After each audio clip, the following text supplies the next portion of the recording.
Pesawat tempur siluman F-35 milik Australia sempat mendarat dan beristirahat di Lanut Rosmi Nur Jadin, Pekanbaru, sebelum kemudian digunakan dalam latihan militer bersama dengan TNI Angkatan Udara.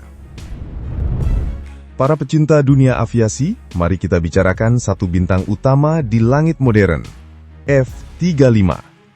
Jet tempur ini bukan hanya sering jadi headline berita, tampil di film-film aksi, atau jadi bahan debat panas di forum militer, tapi juga simbol bagaimana teknologi masa kini bisa mengubah wajah peperangan udara. Menurut Arms Control Center di Washington DC, F-35 bukan sekedar pesawat, dia ibarat smartphone flagship di kelasnya, penuh fitur canggih, desain futuristik, tapi dengan harga yang bikin banyak negara mikir dua kali sebelum check out di keranjang belanja militer mereka. F-35 dikembangkan oleh Lockheed Martin, perusahaan Amerika Serikat yang spesialisnya bikin alat perang. Ini adalah jet tempur generasi kelima. Artinya, selain bisa tempur langsung, dia juga bisa main di dunia perang elektronik, spionasi udara, sampai pengawasan. Jadi bukan cuma jago duel di udara, tapi juga jago jadi intel dengan sayap. Menariknya, Lockheed Martin bikin F-35 dalam 3 versi berbeda. Pertama, ada F-35A. Ini versi standar, pakai angkatan udara, ibaratnya kayak model basic tapi tetap mewah, karena fiturnya sudah sangat lengkap. Kedua, ada F-35B. Ini yang keren banget.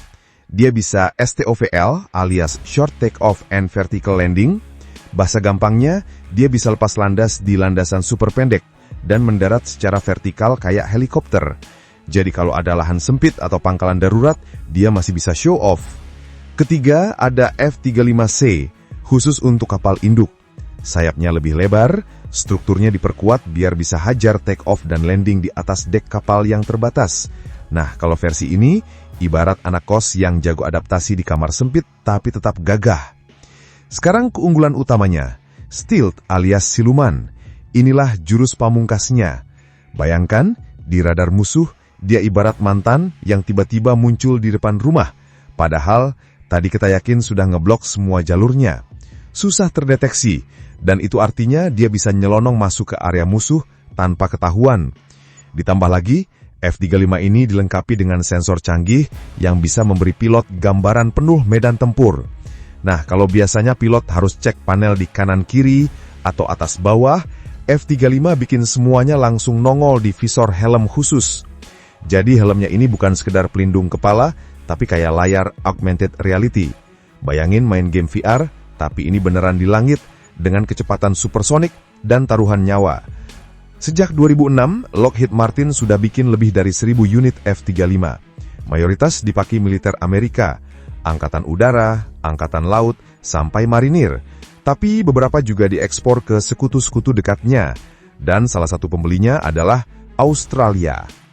Sampai akhir 2024, Australia sudah punya 72 unit F-35. Nah, menariknya, sebagian dari jet-jet itu sekarang nongkrong di Indonesia, tepatnya di Lanut Rosmi Nur Jadin, Pekanbaru Riau. Mereka datang dalam rangka latihan gabungan Elang Ausindo 2025 bareng TNI AU. Tepat tanggal 20 Agustus 2025, Flight F-35 milik Royal Australian Air Force mendarat gagah di Pekanbaru dan disambut langsung oleh Komandan Lanut Rosmi Nur Jadin, Marskama TNI Abdul Haris. Beliau dengan sopan sekaligus hangat berkata, "Selamat datang di Indonesia, dan selamat berlatih kembali di Pulau Sumatera." Tentu saja F-35 itu nggak datang sendirian. Mereka dikawal oleh KC-300A tanker yang bawa kru, logistik, dan semua peralatan pendukung. Lengkap banget.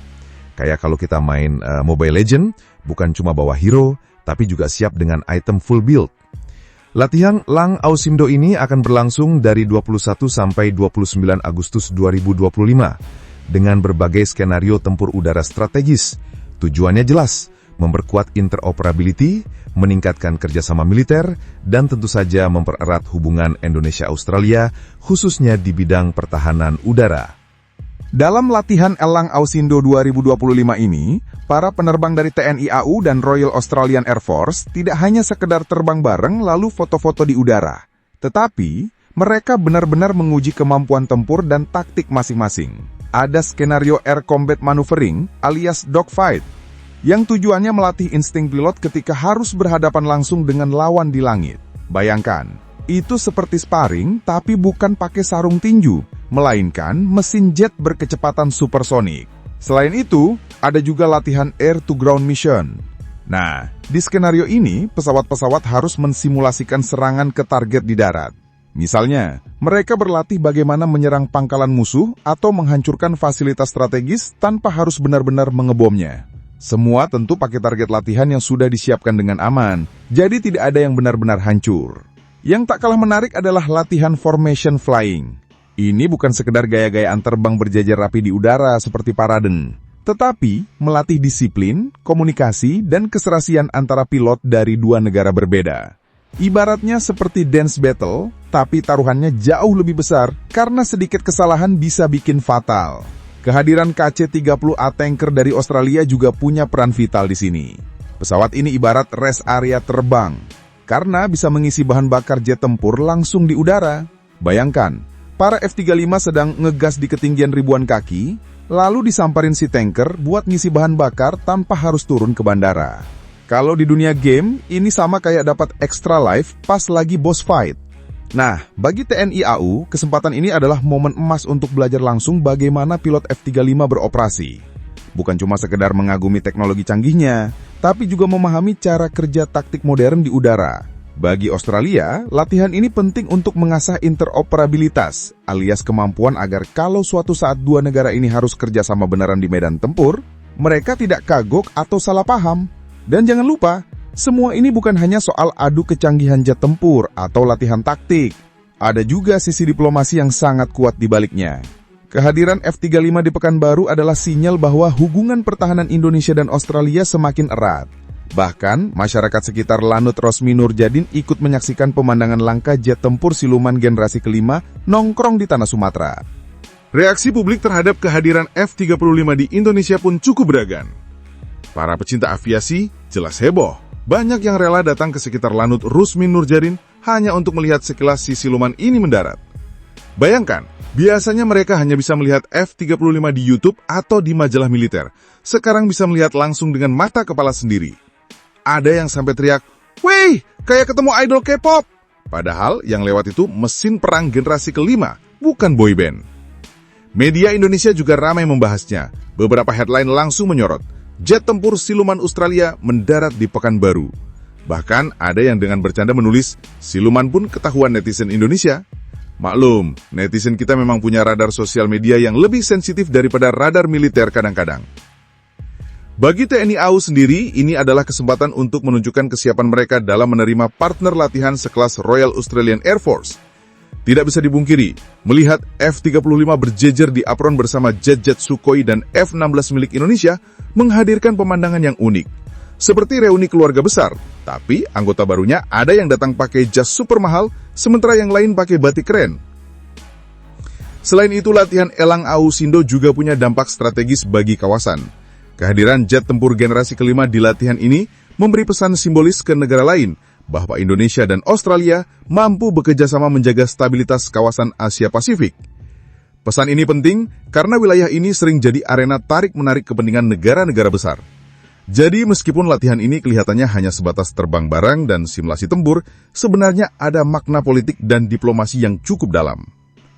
Bagi masyarakat awam mungkin pertanyaannya sederhana, kenapa sih harus latihan bareng Australia? Apa nggak cukup latihan sendiri? Nah, jawabannya adalah karena dunia militer modern menuntut kerjasama lintas negara. Ancaman masa kini tidak mengenal batas, baik itu ancaman udara, maritim maupun siber. Jadi dengan latihan bersama, kedua angkatan udara bisa saling memahami pola komunikasi, cara koordinasi, bahkan belajar bahasa kode yang sama. Kalau di dunia anak muda, ini ibarat ngeband bareng. Harus tahu ritme satu sama lain supaya musiknya nggak fales. Dan jangan lupa, kehadiran jet-jet tempur canggih seperti F-35 juga memberi motivasi tersendiri bagi para taruna Akademi TNI AU. Banyak di antara mereka yang bermimpi suatu hari nanti bisa mengendalikan pesawat secanggih itu. Jadi latihan ini bukan cuma soal strategi militer, tapi juga semacam ajang inspirasi bagi generasi penerus penerbang Indonesia. Thanks banget buat yang udah nonton sampai habis. Kalau suka, ya di like aja. Kalau merasa cocok, langsung subscribe. Dan kalau jempol udah gatal pengen ngetik, antem aja tuh kolom komentar. Mau debat? Boleh. Mau bercanda? Gas. Yang penting sopan.